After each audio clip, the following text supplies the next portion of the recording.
Friends అందరికీ నమస్కారం. Friends హైదరాబాద్కి తీవ్ర ప్రమాదం, భయంతో పరుగులు తీసిన ప్రజలు. అసలు ఏం జరుగుతుంది ఏంటి వివరాలు తెలుసుకుందాము. వీడియో పూర్తిగా చూడండి, అలాగే తప్పకుండా లైక్ చేయండి. మరిన్ని అప్డేట్స్ కోసం ఛానల్ని సబ్స్క్రైబ్ చేసుకోండి. ప్రభుత్వం నుంచి వచ్చే ముఖ్యమైన అప్డేట్స్ అన్నీ కూడా ఎప్పటికప్పుడు మన ఛానల్ ద్వారా మీకు తెలియజేయడం జరుగుతుంది. అలాగే వీడియోని ఒక లైక్ చేశారంటే మరింత మందికి ఇన్ఫర్మేషన్ చేరుతుంది. ఇంకా వివరాల్లోకి అయితే వెళ్ళిపోదాం. తెలంగాణలో ఇటీవల హైదరాబాద్లో ఉదయం భూ ప్రకంపనలు రావడంతో తీవ్ర చర్చనీయాంశంగా మారిన సంగతి తెలిసిందే. అంటే కొద్ది రోజుల క్రితం, ఒక 10 రోజుల క్రితమే గాజుల రామారంలో భూమి కంపించినట్లు స్థానికులు వెల్లడించారు. అప్పుడు భూమి కంపించడంతో పాటు భారీ శబ్దం వచ్చినట్లుగా స్థానికులు తెలిపారు.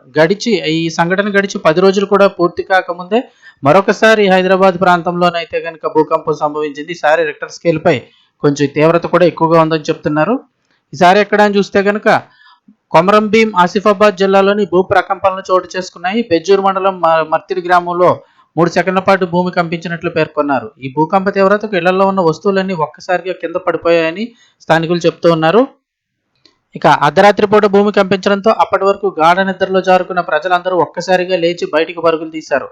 గతంలో ఎప్పుడు తమకు ఇలాంటి భూకంప అనుభవం ఎదురుకాలేదని స్థానికులు తీవ్ర భయాందోళనకు గురవుతున్నారు. ఈ భూకంప తీవ్రతకు సంబంధించిన సీసీటీవీ వీడియోలు కూడా సోషల్ మీడియాలో తెగ వైరల్ అవుతున్నాయి. మరోవైపు కొన్ని నెలల క్రితం కూడా మంచిర్యాల, ఆదిలాబాద్, కరీంనగర్తో సహా పలు జిల్లాల్లో భూ ప్రకంపనలు చోటు చేసుకున్నాయి. అప్పుడు ఆసిఫాబాద్ జిల్లాలోని రెబ్బెన వద్ద భూకంప కేంద్రాన్ని గుర్తించారు. ఇక ఈ నెల 10వ తేదీన గ్రేటర్ హైదరాబాద్ పరిధిలోని గాజుల రామారం, మెట్కాన్గూడ ప్రాంతంలో భూమి కంపించింది. ఉదయం 10 గంటలకు భూమి కంపించిందని, భారీ శబ్దం కూడా వచ్చినట్లు చెప్పారు. దీంతో అక్కడ ప్రజలు తీవ్ర భయాందోళనకు గురయ్యారు.